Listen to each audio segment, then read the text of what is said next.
Hi everyone, welcome to Balu IQ online classes. ఈ వీడియోలో మనం డిస్కస్ అయ్యే టాపిక్ ఏంటంటే జిఎస్టీకి సంబంధించిన సంస్కరణల గురించి డిస్కస్ చేద్దామండి. మన ప్రైమ్ మినిస్టర్ ఆఫ్ ఇండియా తన ఇండిపెండెన్స్ డే స్పీచ్లో అయితే మనకి అనౌన్స్మెంట్ అయితే ఇవ్వడం జరిగిందనమాట. అయితే వీడియోలోకి వెళ్ళే ముందుగా అందరికీ కృష్ణాష్టమి శుభాకాంక్షలు అనమాట. అలాగే ఫస్ట్ టైం కనుక మీరు మన బాలు ఐక్యూ ఛానల్ని విజిట్ చేస్తుంటే ఛానల్ని సబ్స్క్రైబ్ చేసుకోండి, వీడియోని లైక్ చేసి మీ ఫ్రెండ్స్తో షేర్ చేయండి. మీరు ఎంతమందికి షేర్ చేసి లైక్ చేస్తేనే మనం అన్ని ఎక్కువ వీడియోస్ మీకు కరెంట్ ఓరియంటెడ్గా డిస్కస్ చేస్తాం, పాలిటీ కానీ ఎకానమీకి సంబంధించి కానీ. అయితే మీరు కనుక ఏదైనా full course like AP endowment కానీ లేదా ఏపీ గ్రూప్ 2కి సంబంధించిన ఫుల్ కోర్స్ తీసుకోవాలనుకుంటే మన బాలు ఐక్యూ యాప్ని డౌన్లోడ్ చేసుకోండి. అలాగే హిస్టరీ కానీ పాలిటీ కానీ ఎకానమీ జాగ్రఫీ సింగిల్ సబ్జెక్ట్స్ కానీ డబుల్ సబ్జెక్ట్స్ కానీ మీకు మంచి ప్రైసెస్లో మీకు అందుబాటులో ఉన్నాయి, మన యాప్లోనే అవైలబుల్ ఉన్నాయన్నమాట. మరి ఏంటి అసలు జిఎస్టీ సంస్కరణలు ఏంటి అసలు అనౌన్స్మెంట్ ఇచ్చారు మన ప్రైమ్ మినిస్టర్ అంటే నిన్న 79th ఇండిపెండెన్స్ స్పీచ్లో అనమాట ప్రధానమంత్రి మాట్లాడుతూ ఆయన ఏం చెప్పారంటే మనకి దీపావళి టైంకి జిఎస్టీలో కొత్త సంస్కరణలు తీసుకొస్తున్నట్టయితే ఒక అనౌన్స్మెంట్ ఇచ్చారనమాట. మరి ఆ సంస్కరణల యొక్క యాంటిసిపేషన్ ఏంటి అంటే మనకి ప్రస్తుతానికి మనకి స్లాబ్స్ తీసుకుంటే 5%, 12%, 18%, అలాగే మనకి 28% స్లాబ్స్ ఉన్నాయన్నమాట.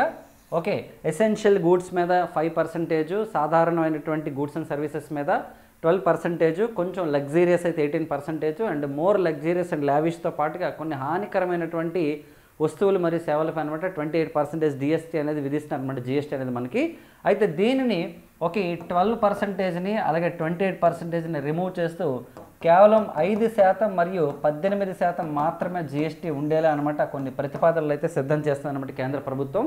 దీనికి సంబంధించిన విషయాలు అనమాట అన్ని రాష్ట్రాల ఆర్థిక శాఖ మంత్రులు ఉండేటటువంటి ఒక కమిటీకి అనమాట సజెస్ట్ చేస్తారండి. రాష్ట్రాల ఆర్థిక కమిటీకి సజెస్ట్ చేశారు ఆల్రెడీ.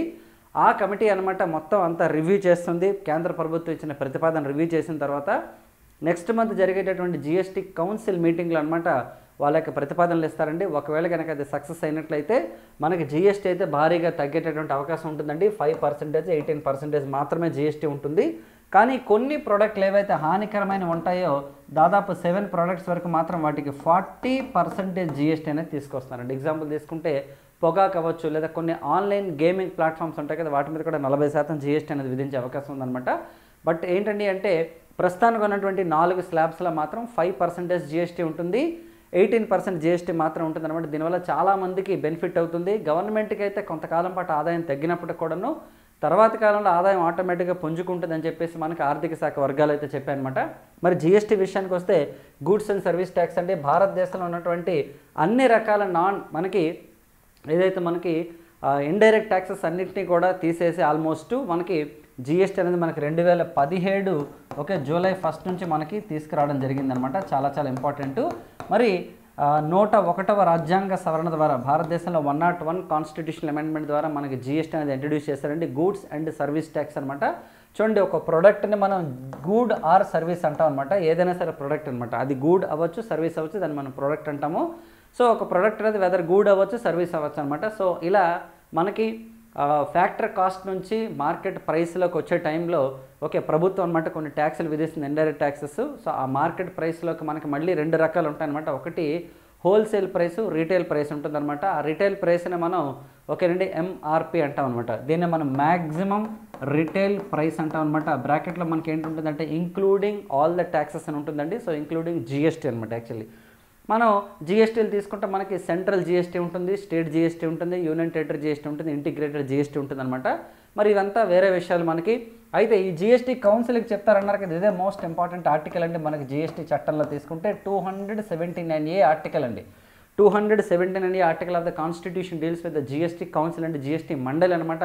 మరి జిఎస్టీ మండలికి అధ్యక్షులు ఎవరు ఉంటారంటే మనకి యూనియన్ ఫైనాన్స్ మినిస్టర్ అనమాట. అంటే క్యాబినెట్ మినిస్టర్ ఎవరైతే ఉంటారో వాళ్ళు ఉంటారు. ప్రజెంట్ మనకి నిర్మలా సీతారామన్ గారు ఉన్నారు. అలాగే యూనియన్ ఫైనాన్స్ మినిస్టర్ ఎవరంటే స్టేట్ మినిస్ట్రీ ఆఫ్ ఫైనాన్స్ అనమాట, అంటే సహాయ మంత్రి ఉంటారండి. అలాగే అన్ని రాష్ట్రాల్లో ఉన్నటువంటి ఆర్థిక శాఖ మంత్రులు ఎవరైతే ఉన్నారో వాళ్ళందరూ కూడా ఇందులో ఉంటారండి. మరి జిఎస్టీ కౌన్సిల్లో మనకి ఓటింగ్ ఉంటుందన్నమాట. ఏదైనా సరే ఒక బిల్ అనేది సక్సెస్ అవ్వాలి అంటే ఒక ప్రతిపాదన.